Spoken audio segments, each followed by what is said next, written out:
Hello everyone, আসসালামু আলাইকুম। Welcome to my channel SF boutique by Faria. কী অবস্থা সবাই কেমন আছেন? আশা করি সবাই ভালো আছেন। আমিও ভালো আছি, আলহামদুলিল্লাহ। তো 3 পিস কাটার পর সাইড থেকে যে কাপড়টুকু বের হয়, টুকরো কাপড়, সেই কাপড়টুকু দিয়েই কিন্তু আমি আজকের এই প্রিটি ড্রেসটি বানিয়েছি। এইটা আসলে 0 থেকে 6 মাসের বেবির জন্য বানিয়েছি, ঠিক আছে?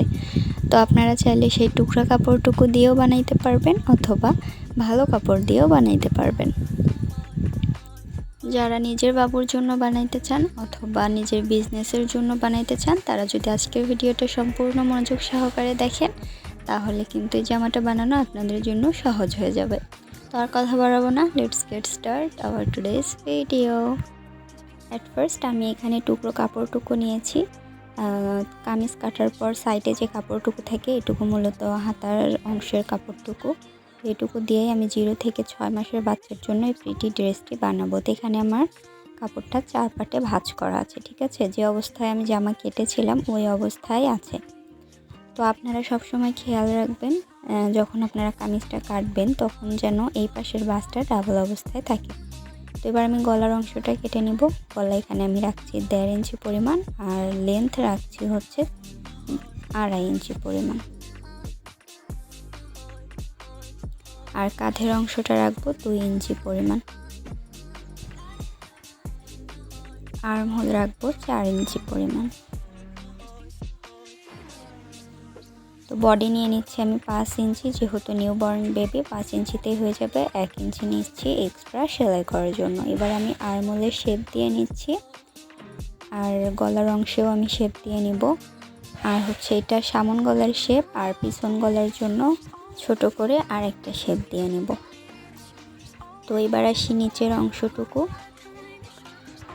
তো আমাদের হচ্ছে বডি 5 ইঞ্চি আছে, তো 5 ইঞ্চি থেকে আমরা 2 ইঞ্চি এক্সট্রা নেব, মানে 7 ইঞ্চি নেব, যেহেতু এখানে আমাদের একটু বেশি বড় রাখতে হবে নিচের অংশটা। তো আমি এখানে 7 ইঞ্চিতে মার্ক করে নিচ্ছি। আমি এখানে কিন্তু আপনাদের জামার লম্বাটা বলে নিচ্ছি। আমার লম্বা হবে হচ্ছে মোট 12 ইঞ্চি পরিমাণ। তো এখানে 10 ইঞ্চি পরিমাণ আছে, আর নিচে আমি ফিল দেব 2 ইঞ্চি পরিমাণ, ঠিক আছে? তাহলে আমাদের জামাটার মোট লম্বা হবে হচ্ছে 12 ইঞ্চি পরিমাণ। আমি নিচের অংশটা আরেকটু রাউন্ড করে দিলাম।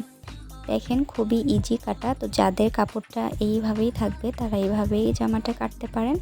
আর যদি আপনারা চান যে না আমি ভালো কাপড় দিয়ে বানাবো, তো তারাও এই হিসাবটা মাপটা ঠিক রেখে সেম পদ্ধতিতে জামাতে দাগ দিয়ে কেটে নিয়ে সেলাই করতে পারেন। তো আমাদের কাটিং করা কমপ্লিট হয়ে গেছে দাগ অনুযায়ী। তো এটা হচ্ছে আমাদের পিছন পার্টটা আমরা সরিয়ে রেখে সামন পার্টের যে ডাবল ভাঁজটা আছে এটা আমরা কেটে দিব। এখানে আমরা বোতাম ঘর করব, ঠিক আছে? আমাদের উপরের অংশটা কাটিং করা প্রায় কমপ্লিট হয়ে গেছে। এবার আমরা নিচে যে ঝাড়লটুকু দিব ওইটুকুর অংশটা কেটে নিব।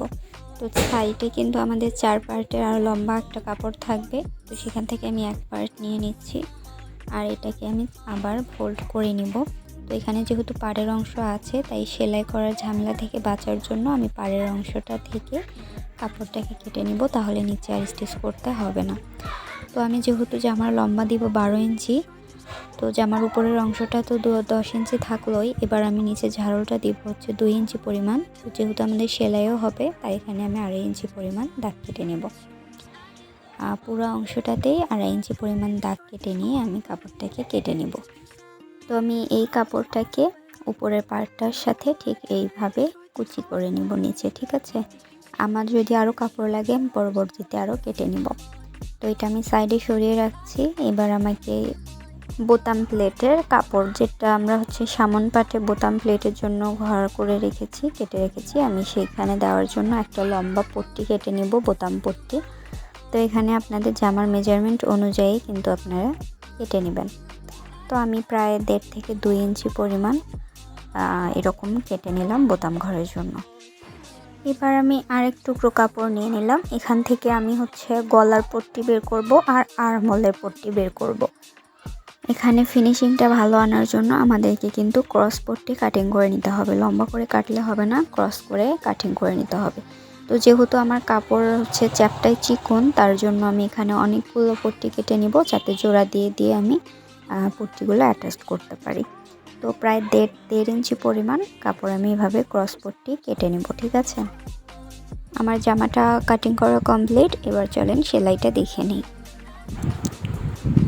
অ্যাট ফার্স্ট আমি এখানে সামন পার্টটা নিয়েছি আর আমি এখানে বাটন প্লেট অ্যাড করব, ঠিক আছে। তো আশা করি আপনারা সবাই বাটন প্লেট অ্যাড করতে জানেন। আমি জামার কাপড়টাকে সোজা সাইডে রেখেছি আর পট্টির কাপড়টাকে উল্টো সাইডে রেখেছি, মানে বাটন প্লেটের কাপড়টাকে উল্টো সাইডে রেখে এর উপর দিয়ে সেলাই করে নিব। আর তারপর এটাকে উল্টা পাশে উল্টিয়ে নিয়ে একটা সেলাই দিয়ে নিব, ঠিক এইভাবে দেখেন। দুইবার ভাঁজ করে সেলাই দিয়ে নিতে হবে, ঠিক এইভাবে, তাহলেই আমাদের বাটন প্লেটটা অ্যাড করা হয়ে যাবে। তো আমি সেম পদ্ধতিতে দুইটারই বাটন প্লেট অ্যাড করে নিয়েছি। এবার আমি পিছনের পার্টটা নিলাম। এবার আমি শোল্ডার অ্যাটাচ করব। তো পিছন সাইডের কাপড়টা আছে সোজা সাইডে আর সামন পার্টের কাপড়গুলো আমি উল্টো সাইডে রেখে শোল্ডারটা অ্যাটাচ করে নিব।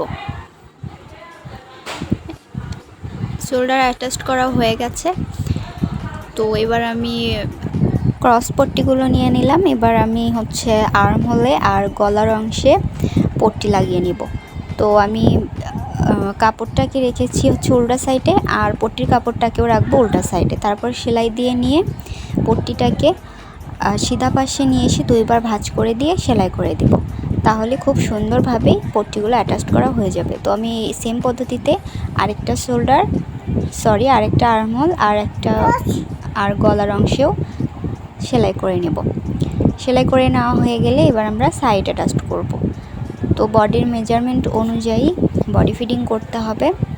তো আমি ঠিক 1 ইঞ্চি পরিমাণ আর নিচের দিকে 1/2 ইঞ্চি পরিমাণ রেখে বডিটা অ্যাটাচ করে নিয়েছি। তো দেখেন এটা একটু রাউন্ড শেপের মতো হবে। তো হাত দিয়ে একটু ভালো করে চেপে ফিনিশিংটা নিয়ে আসতে হবে। এবার আমি নিচের অংশের ফ্রিলটা সেলাই করব। ফ্রিলের জন্য আমি যে কাপড়টাকে রেখেছিলাম সেটার দুই মাথায় আমি এইভাবে দুইবার ভাঁজ করে সেলাই করে নেব। আর তারপর যে সাইডটাতে পার আছে ওই সাইডটা বাদ দিয়ে অন্য সাইডটাতে আমি কুচি করে নেব। তো আমার কুচিগুলো করা কমপ্লিট হয়ে গেছে। এবার আমি নিচে এটাতে অ্যাটাচ করে দিব। তো আমার জামার কাপড়টা আছে সোজা সাইডে আর কুচির কাপড়টাকে রাখবো উল্টো সাইডে রেখে এর উপর দিয়ে সেলাই করে দেব। তো আমার পুরো ফ্রিলটা লাগানো কমপ্লিট হয়ে গেছে। এবার আমি এর উপর দিয়ে একটা চাপ সেলাই দিয়ে দিব যাতে কুচিটা খুব সুন্দরভাবে বসে থাকে। চাপ সেলাই দেওয়া কমপ্লিট। এবার জাস্ট আমি এখানে 2-3টা বাটন অ্যাড করে নেব। তো বন্ধুরা আজকের ভিডিওটা এ পর্যন্তই। আজকের ভিডিওটা কেমন লাগলো অবশ্যই কমেন্ট করে জানাবেন। ভিডিওটি ভালো লেগে থাকলে লাইক কমেন্ট শেয়ার করতে ভুলবেন না। আর আজকের ভিডিও সম্পর্কে কোনো প্রশ্ন বা মতামত থাকলে অবশ্যই কমেন্ট করে জানাবেন।